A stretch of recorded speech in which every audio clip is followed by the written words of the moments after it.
JEE main 2026 का question है और इसमें जो है आपको ये बताना है कि नाइट्रोजन का परसेंटेज कितना है जो ई प्रोडक्ट बनेगा इसमें। तो यहाँ पे रीजेंट गिवन है, स्टार्टिंग में बेंजीन है, फिर रीजेंट है, फिर बी बन रहा है, फिर रीजेंट है, फिर सी, ऐसे करके लास्ट में ई बन रहा है। तो ई में जो नाइट्रोजन आएगा उसका परसेंटेज बताना है। तो देखिए स्टार्ट करते हैं। ये चैप्टर एमाइन से है, मतलब ये क्लास 12 बोर्ड एग्जाम सीबीएसई के लिए भी इंपॉर्टेंट है। तो देखिए स्टार्ट करते हैं। यहाँ पे बेंजीन है, बेंजीन के साथ कंसंट्रेटेड HNO3 कंसंट्रेटेड H2SO4। तो ये नाइट्रेटिंग मिक्सचर है, मतलब बेंजीन का नाइट्रेशन होगा। ये क्लास 11 वाले बच्चे भी कर सकते हैं।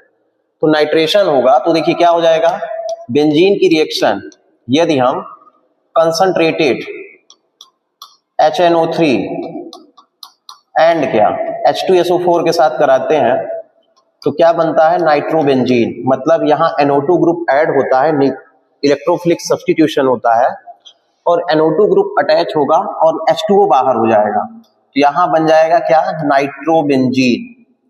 तो अर्थो और पैरा दोनों पे आप नाइट्रोबेंजीन लगा सकते हैं। तो मैं यहाँ पे लगा दे रहा हूं NO2 फर्स्ट पे। अब इसकी रिएक्शन बी में देखिए SnCl2 गिवन है। तो यहाँ पे जो रीजेंट यूज कर रहा है वो क्या है, SnCl2। Sn प्लस क्या है, HCl है। तो इसका रिडक्शन होगा, मतलब रिमूवल ऑफ ऑक्सीजन हो जाएगा, एडिशन ऑफ हाइड्रोजन।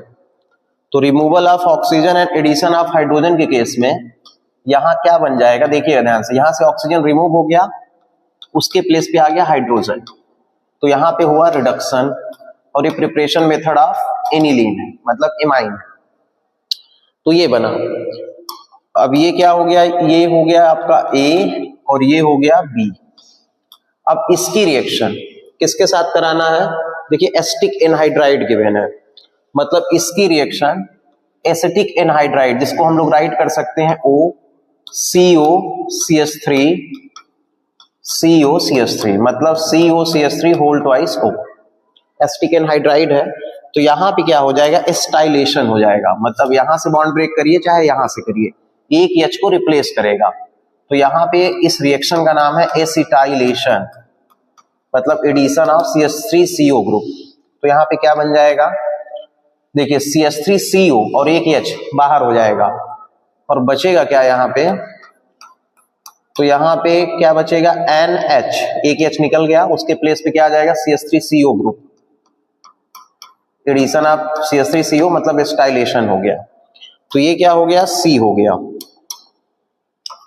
अब C में फिर से जो है क्या करना है, देखिए ध्यान से, कंसंट्रेटेड HNO3 है और कंसंट्रेटेड H2SO4, मतलब फिर से इसका नाइट्रेशन करना है। तो नाइट्रेशन जब हम फिर से करेंगे तो देखिए यहाँ पहले रीजन लिख लेते हैं, कंसंट्रेटेड HNO3 एंड क्या, कंसंट्रेटेड H2SO4।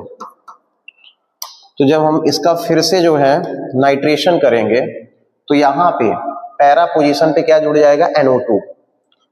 तो यहाँ पे हम लोग NO2 ऐड कर लेंगे। यहाँ देखिए क्या रहेगा, NHCOCH3 और यहाँ पे फिर से क्या हो जाएगा, NO2, क्योंकि एडिशन आप क्या हो जाएगा, NO2 ग्रुप। तो पैरा पोजीशन पे NO2 को अटैच कर देना, क्योंकि ये नाइट्रेटिंग मिक्सचर है तो इसका नाइट्रेशन हो रहा है। अब देखिए इसके बाद ये तो हमारा क्या हो गया, D तक हम लोग बना लिए हैं, ये D हो गया। अब इसका हाइड्रोलिसिस करना है, मतलब H पॉजिटिव एंड क्या, H2O। हाइड्रोलिसिस करेंगे तो देखिए क्या होगा, यहाँ पे H2O के प्लेस पे OH माइनस भी हो सकता है। ये जो आपको दिख रहा है स्टाइलेशन COCH3, ये बाहर निकल जाएगा। यहाँ पे क्या हो जाएगा, ये बाहर निकल जाएगा और यहाँ बचेगा क्या, फाइनल में आपका बचेगा यहाँ पे NH2 एंड क्या, NO2। ये जो है आपका क्या होगा, ये D हो गया, ये हो जाएगा E। अब इसमें जो है परसेंटेज बताना है, तो पहले इसका मॉलिक्यूलर फार्मूला लिख लेते हैं। तो देखिए C कितने हो गए, 6। हाइड्रोजन देखिए तो 4 हाइड्रोजन इस बेंजीन में है, 2 यहां से, तो हाइड्रोजन हो गए 6। N देखिए कितने हैं, 2।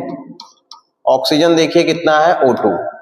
तो इसका पहले हमें क्या निकालना होगा, मॉलिक्यूलर मास। तो मॉलिक्यूलर मास यदि कैलकुलेट करेंगे तो 12 इंटू 6 हो जाएगा, तो 72।